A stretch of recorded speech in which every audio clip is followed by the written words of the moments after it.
to Nightmare on Elm Street 2019. Ho, ho, ho, ho, ho. No, you don't have to worry. It's not Nightmare on Elm Street. It's Wise Wednesday. Don't worry about the costumes. This is John Pascal, Core Services Manager here at the Better Business Bureau. Here every Wednesday, here with Bob to help you become a wiser consumer.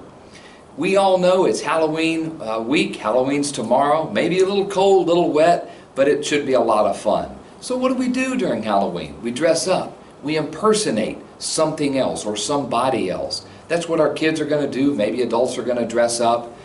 Here's why we're talking about it today.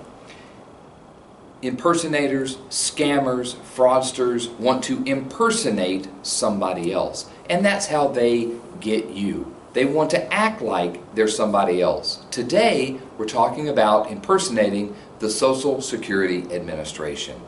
This is the #1 call we get every week from consumers alerting us to scams. Somebody impersonating the Social Security Administration. What happens during this fraud? Someone calls on the phone, you look at the caller ID, it says Social Security Administration. It looks like it's the real government agency. Problem? SSA, Social Security, is not going to call you to begin with. But what do they say? They say your number has been compromised. There's a computer error. Your number has been linked to fraud in a state you've never been to. We're going to suspend your number, cancel your number, take it away, make it inactive, take away your benefits. But they need you to verify your Social Security number. Now, if it's the government agency, why do they need you to verify the number? They already have it. But the problem is that consumers fall victim to this. They're concerned. They don't want to lose their benefits. This actually happened to a consumer in our area in South Bend in the last year.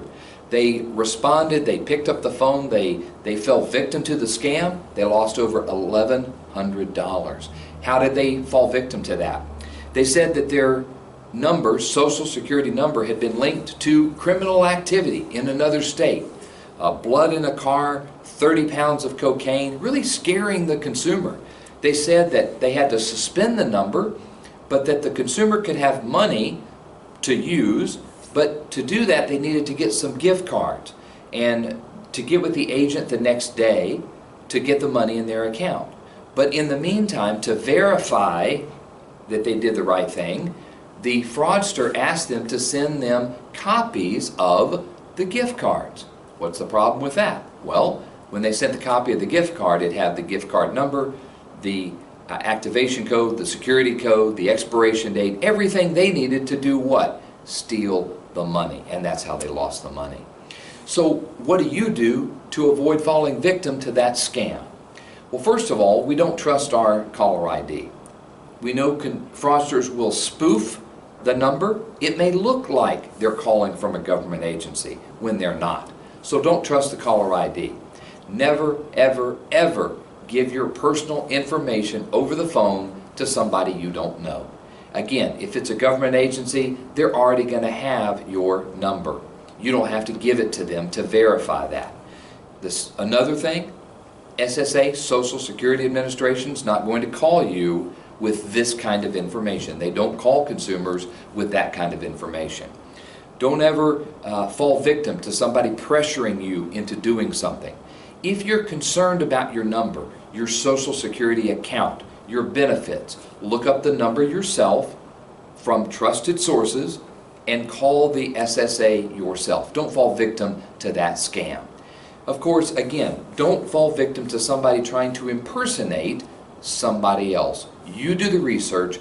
You can trust, but verify. Don't trust things, especially when it's an unsolicited phone call.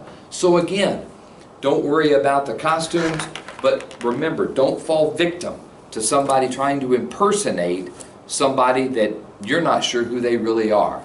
Have a great week this week, a great Halloween. Tune in next Wednesday, every Wednesday at this time, Wise Wednesdays, to help us, help you become a wiser consumer. Thanks for watching. Have a blessed day.